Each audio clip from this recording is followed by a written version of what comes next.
başlayırıq gametogenez. Demək, gametogenez nədir? Cinsi hüceyrələrin yaranma mərhələsi.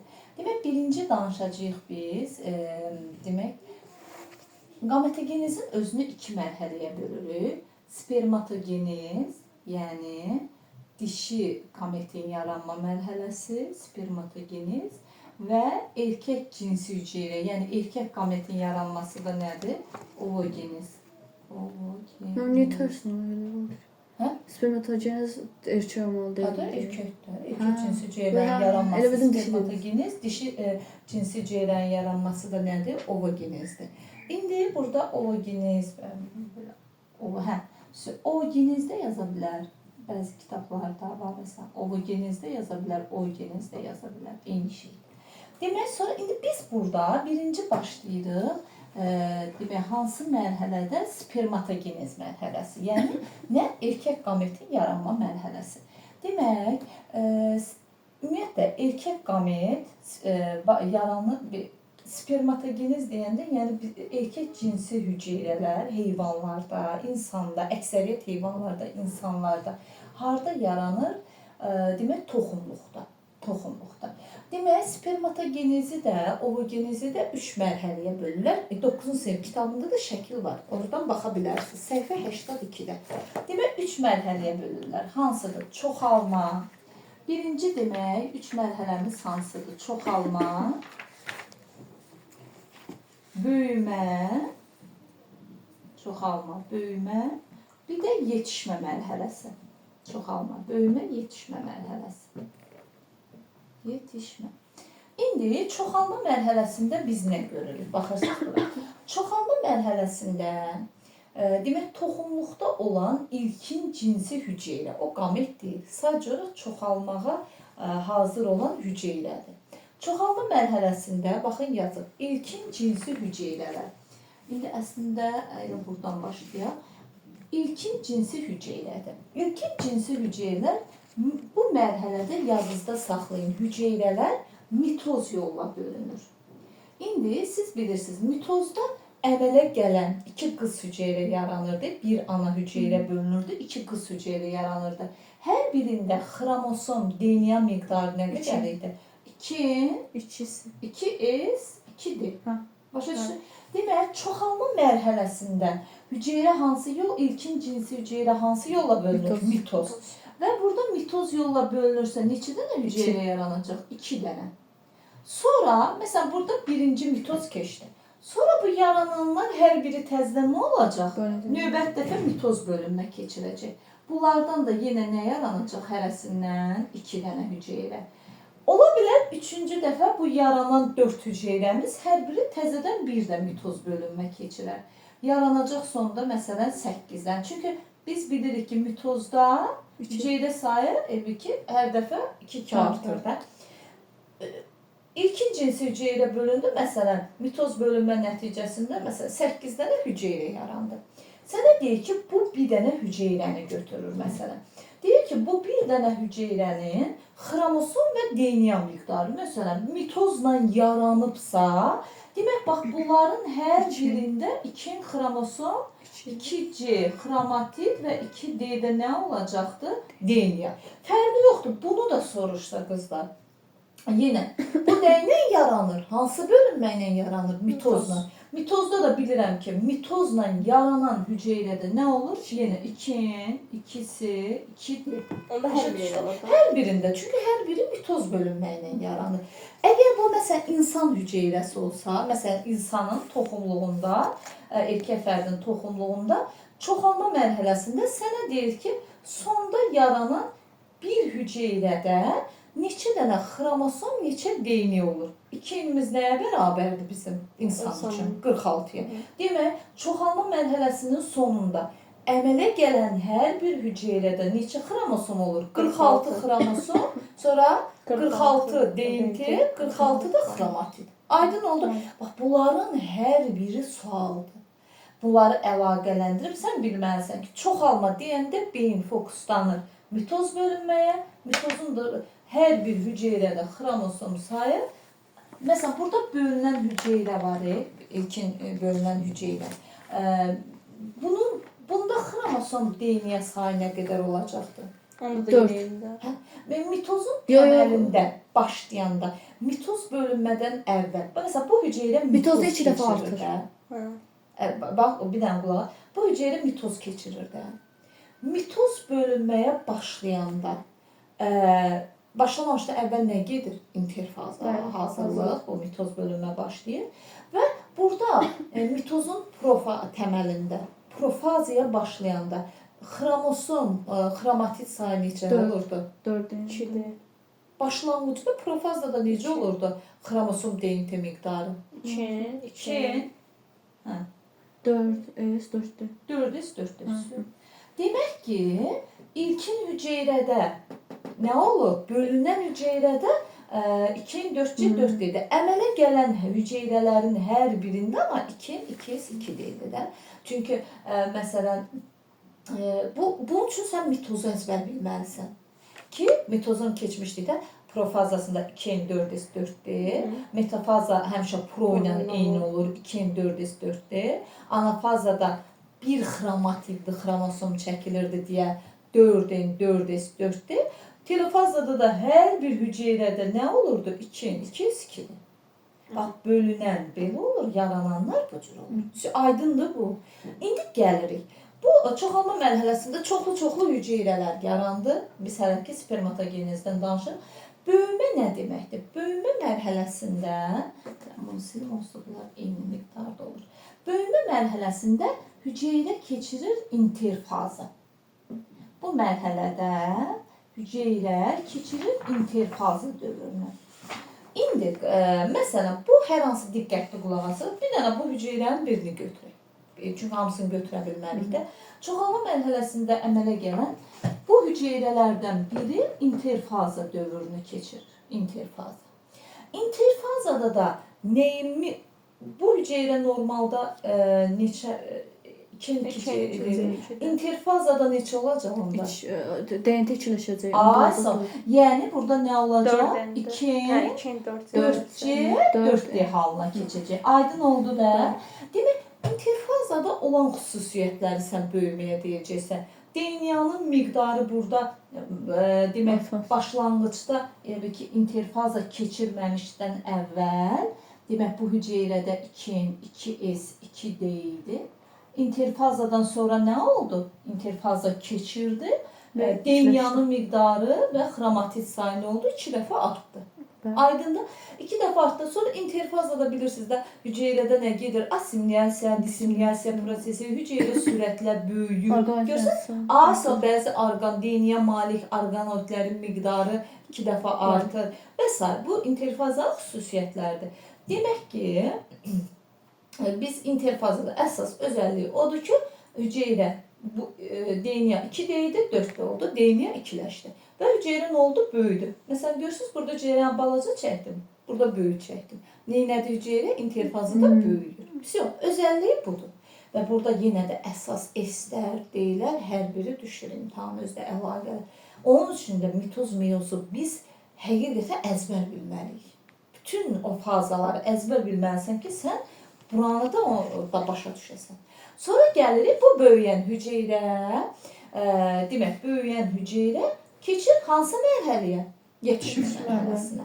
Tamam. İndi keçirdirik. Bu keçirdirik dedi, yəni hüceyrə yetişmə mərhələsində bu hüceyrəmiz.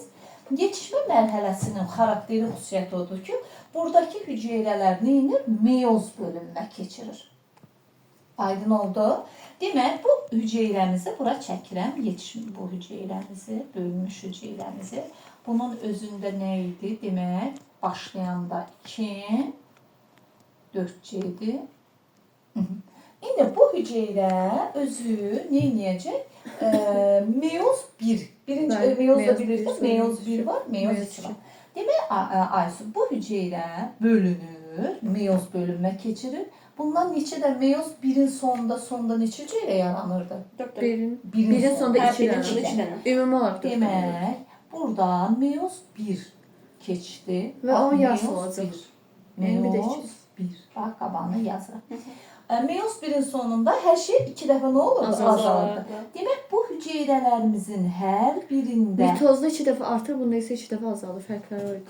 cəm olaraq da, Bəli, cəm olaraq. Amma cəm bir olaraq. hüceyrə üçün götürsən, xromosom sayı elə 2-dən Eynidir. 2 olur, Aysun. İndi burada demək, meyoz 1-in sonunda əmələ gələn hüceyrələrdə nə olacaqdır? Gəlin elə bunun altına yazaq. N nə olur? 2C. 2C 2-dir. N 2C 2C. Aydındır? Demək, meyoz 1 nəticəsində 2 dənə hüceyrə yarandı.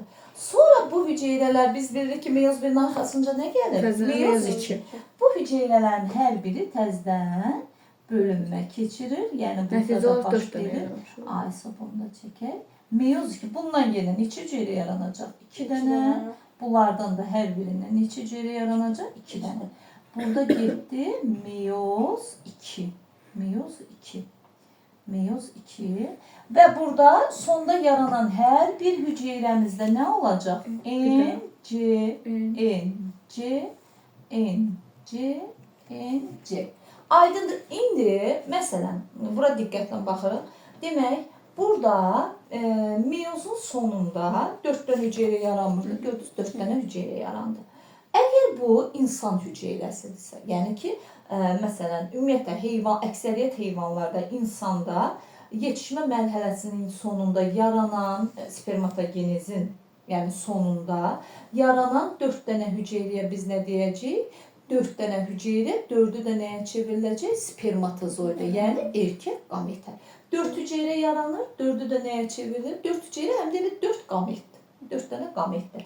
İndi sənə deyir ki, burada çox maraqlı suallar verir. Məsələn, deyir ki, spermatogenezin sonunda 4 hüceyrə yaranır. 4 hüceyrə yaranır. Onda neçə hüceyrədə demək, neçə hüceyrədə bir xromatidli xromosom qütbə çəkilmişdir? Bir. Bir O xromatidli. nəticədə İki yaranan dənəsi. 4. Neçə hüceyrədə bir xromatidli xromosomlar qütblərə çəkildi? 2 dənəsi deyil. Hansılardır o ki? Deyil orada. Bunlar Bəli. Aysun. Niyə? Çünki bunlar meyoz 2 keçirmir. Meyoz 2-də də qütbə nə çəkilirdi? Bir xromatidli. Amma sənə desə ki, neçə hüceyrədə 2 xromatidli xromosom Bir dənə qütbə olacaq. çəkilir bu? Bir dənə. Çünki meyoz 1-də axı, meyoz 1 keçirən bir dənə hüceyrədir. Meyoz 1-də də biz deyirdik ki, 2 xromatidli xromosomlar qütblərə çəkilirdi. Bir də Aysun, məsələn, belə verə bilər. 4 dənə spermatozoid. Biz 4 dənə ilə hələ ki işləyirik. Təbii ki, məsələlər fərqli olur. Deyir, 4 dənə spermatozoid yaranıbsa, neçə hüceyrədə Krasingover və yaxud da konjugasiya gedir? Krasingover konjugasiya 2. İki Ay, dənə. meyoz 1-də. meyoz 1-də də, meyoz 1-də keçirən neçə hüceyrəm var? Bir dənə. Bir dənə də. Bunlar Bunlar meyoz 2 ki, yəni ki, bu yarananlar o yandan sonra meyoz 2 ayda olurlar da, yəni. Tabii bunlar ince meyoz 1-dən əmələ gəlir. Amma özü nə olur təzədən? Meyoz 2-yə aid olur. Meyoz 2 keçirir. Bizdə də meyoz 1-in profazasında qütblərə, qütb nə idi? Krasingover konjugasiya olur. Hər biri sualdır. Məsələn, indi gəlin fərqli məsələ verirəm. Məsələn, deyir ki, spermatogenezin sonunda 40 dənə qamet əmələ gəlibsə, neçə hüceyrəmizdə Krasingover gedibdir? Necə? Bax, deyir, spermatogenezin sonunda 40 qamet əmələ gəlibsə, neçə hüceyrədə Krasingover baş verir? 10. Birindən 4-sə. Bax, 4 hüceyrəmiz yarananda bir hüceyrəmizdə Krasingover olur, 40 hüceyrədə yəni 10 dənə. Aydın. Sonra bir dənə də verirəm. 40 hüceyrə yaranıbsa, neçə hüceyrədə anafaza mərhələsində bir xromatidli xromosomlar qütblərə çəkilsin. Bir xromatid deyirsə, söhbət bunlardan gedir. Çünki meyoz 2-də bir xromatidli.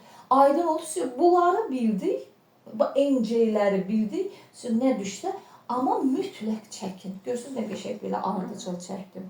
Aydındır.